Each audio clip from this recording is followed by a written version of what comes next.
May i-share nga pala ako sa inyo regarding sa DTC at makakatulong ito sa inyong pagdadiagnose at pag-uunawa kung ano ang DTC. Meron nga pala ako dito ang dalawang sample ng DTC. Kung mapapansin natin ang example ng DTC ay magkahalintulad ito.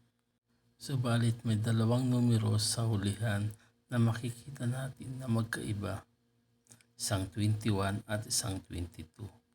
Ano nga ba ito at anong ibig sabihin nito?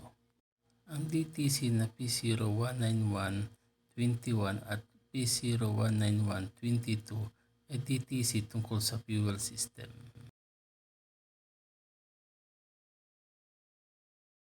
Ano nga ba pala ang ibig sabihin ng letra sa unahan ng DTC katulad nito na letter P? Ang P means the powertrain. Sa iba, tawagin ito ay sa ECU or computer box. Sa isang salita, ang DTC na may P ay nagsasabi na tungkol lahat ito sa makina. Ang letter C naman ay sa chassis. Letter B ay tungkol sa body system, yung mga lightings natin. At ang U naman na DTC ay tungkol sa CAN communication network DTC o yung mga port ng network.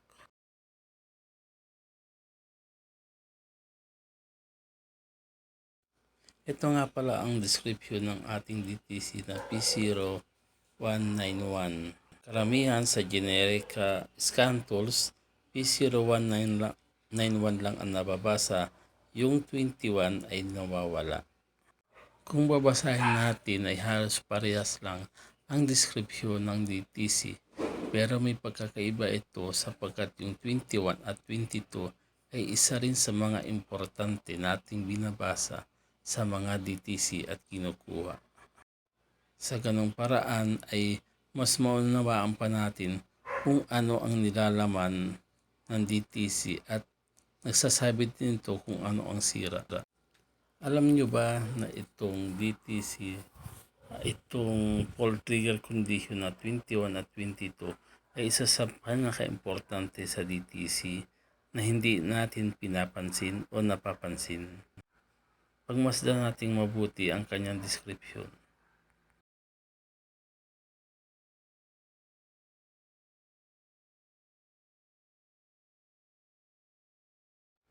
Di ba may pagkakaiba?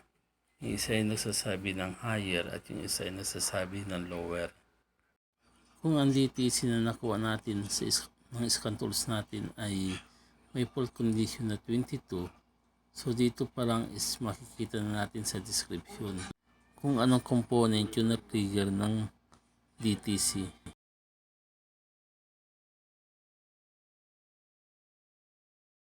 Ito nga pala yung mga possible causes. Meron tayong 5 na possible cause na component.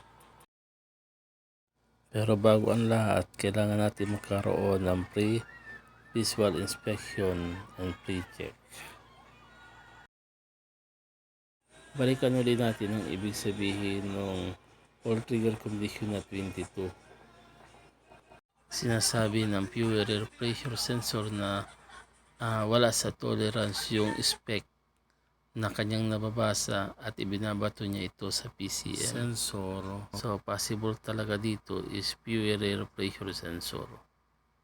At after nga namin palitan ang fuel air pressure sensor and by the observation overnight ay hindi na po bumalik ang DTC o wala na rin kami na-retrieve na DTC.